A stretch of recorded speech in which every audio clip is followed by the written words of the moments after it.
Pasukan Israel pada hari Jumat bersiap untuk melakukan serangan darat terhadap Hamas di kota Rafah di Gaza Selatan, di mana ratusan ribu orang yang mengungsi akibat kekerasan di wilayah utara terjebak dalam kondisi yang menyedihkan. Kantor Perdana Menteri Benyamin Netanyahu mengatakan militer telah diberitahu untuk membuat rencana mengevakuasi warga sipil. Namun, badan-badan bantuan memperingatkan bahwa serangan militer di daerah padat penduduk dapat mengakibatkan kematian sejumlah besar orang tak bersalah.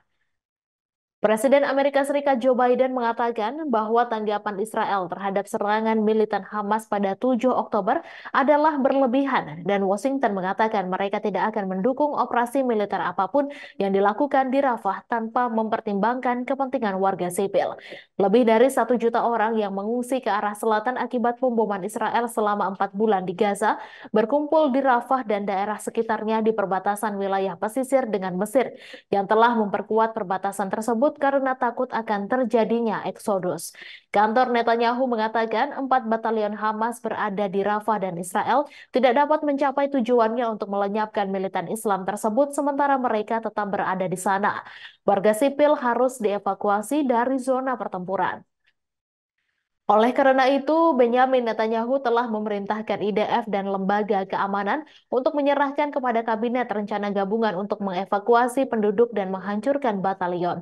Pernyataan tersebut dikeluarkan 2 hari setelah Netanyahu menolak proposal gencatan senjata Hamas, membuka tab baru yang juga mempertimbangkan pembebasan sandera yang ditahan oleh kelompok militan Palestina. Tal Heinrich, juru bicara Netanyahu mengatakan bahwa jika tangan Israel terikat oleh komunitas internasional atau jika menerima tekanan atas tindakan Hamas, maka hal ini akan menjadi undangan terbuka untuk lebih banyak terorisme di seluruh dunia.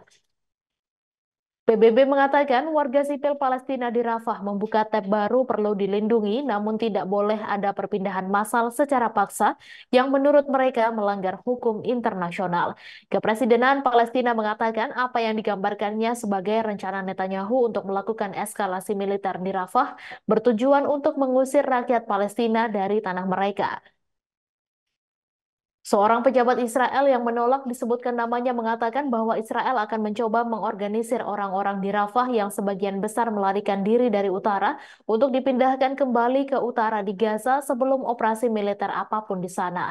Pasukan Israel telah mengalihkan serangan mereka ke arah selatan menuju Rafah setelah awalnya menyerbu Gaza Utara sebagai respons terhadap serangan 7 Oktober di Israel Selatan oleh kelompok bersenjata Hamas yang menguasai jalur pantai tersebut.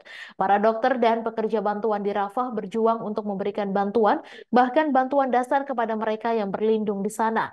Banyak dari mereka yang terkurung di pagar perbatasan dengan Mesir dan tinggal di tenda-tenda darurat. Download Tribun X sekarang, menghadirkan lokal menjadi Indonesia.